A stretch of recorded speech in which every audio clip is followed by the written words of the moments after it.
Mahaparivachanam. Thank you for showing me at the right port at the right time. My father felt like he was in a Bollywood movie and was enchanted by the unexplained mystery of life.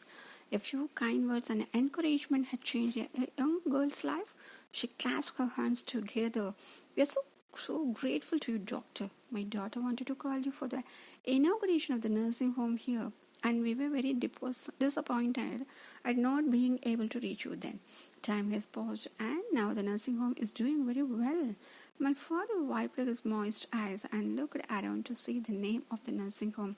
He looked right and found himself staring at it.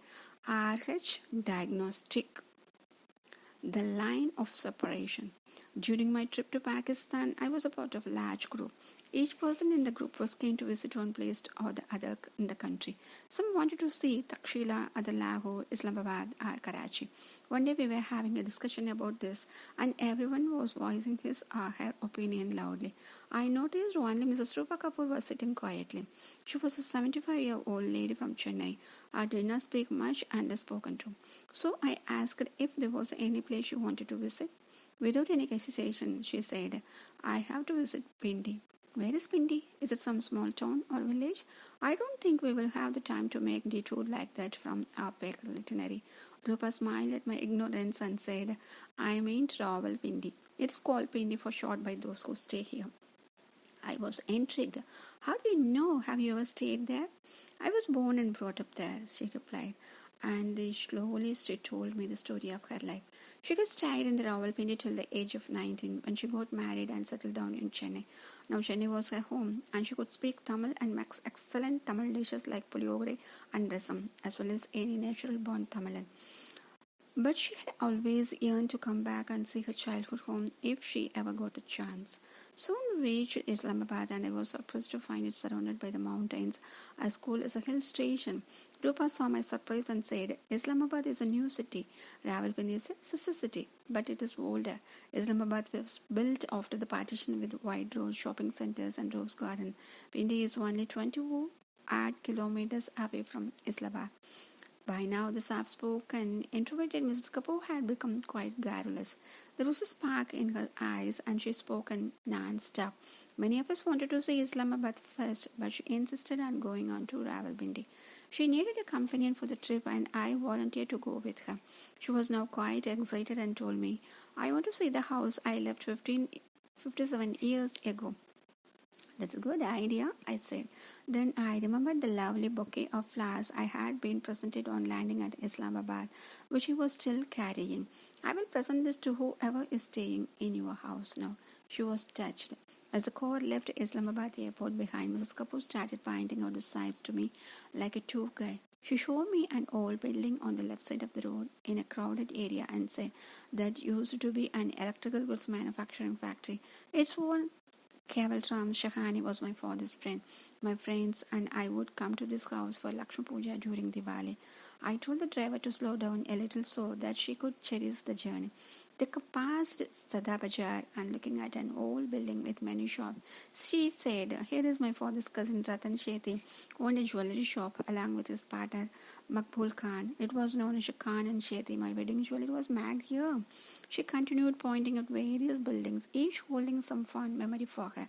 But many a time the buildings she was looking for had changed the new skyscrapers and she got disoriented.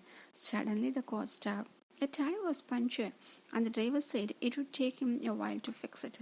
Rupa was restless. She did not want to wait even a minute more than take her. So she said, you change the tire. In the meantime, I will go and visit some of the old places. We will join you at the next main road. To go to the main road, you take a left turn and the first right turn. You wait for us there. She behaved as if she knew every inch of that area.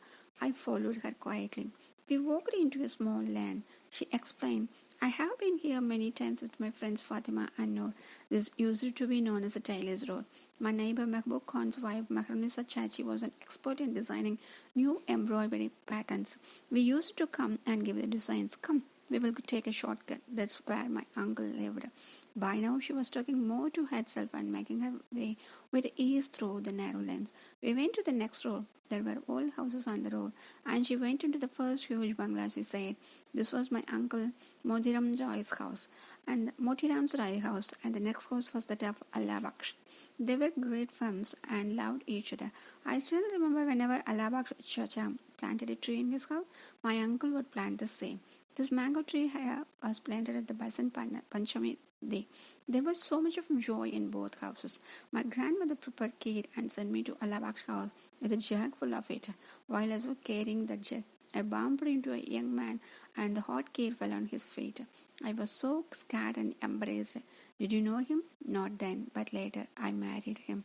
She then looked up at a tree and said, "This has become so old now." We walked in through the gate. There was no one around, and I was afraid we would be stopped by someone for trespassing. But Rupa was least bothered. It was as she was in a world of her own. She walked to the backyard while I stood hesitating in the front. A couple walked in and were visibly surprised to see a stranger standing in their garden, the two in a sari. It was also just then I noticed a board hanging in front of the door. It said, "Dr. Salim and Salma, dentist." I started apologizing and explained the situation to them. Their faces lost the look of suspicion as soon as I finished my story. Rupa was still looking at all the trees and remembering her childhood. The couple welcomed us courteously. "Please sit down. Do join us for a cup of tea." They pulled up two chairs. By now, I was feeling very awkward, disturbing them in the morning. But Dr. Salim said, "Please sit. We are glad you come." Our grandparents too were from Surat in Gujarat.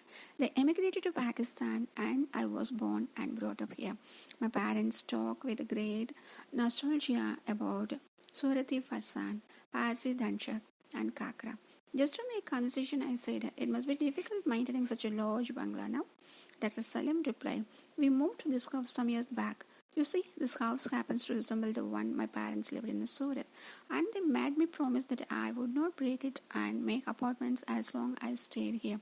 Allah has been kind to us and we don't need the money. Our neighbor Allah Bak's children sold their property long back, and now there is a commercial complex." By then, Rupa had finished wandering in the garden, and I formally introduced her couple to them. She asked if she could see the house from the inside. Dr. Salim agreed happily. After we purchased this house 10 years ago, we made very few modifications. "It is perhaps in the same state as you last saw it," he said. I walked it with Rupa. She looked into the main room and said, "This was where my grandfather used to sit and control the house."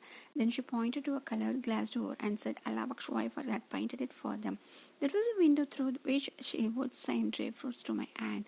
That was where we used to fly kites. Every brick, every wall had a memory for her. Finally, I reminded her that it was time we left. We walked back to the garden and said our goodbyes to the couple. Dr. Salim handed us a packet. "There is no time for you to eat, but I cannot send two elders away without offering anything. Please take this, and if God is willing, we will meet again. Mahaparivaja."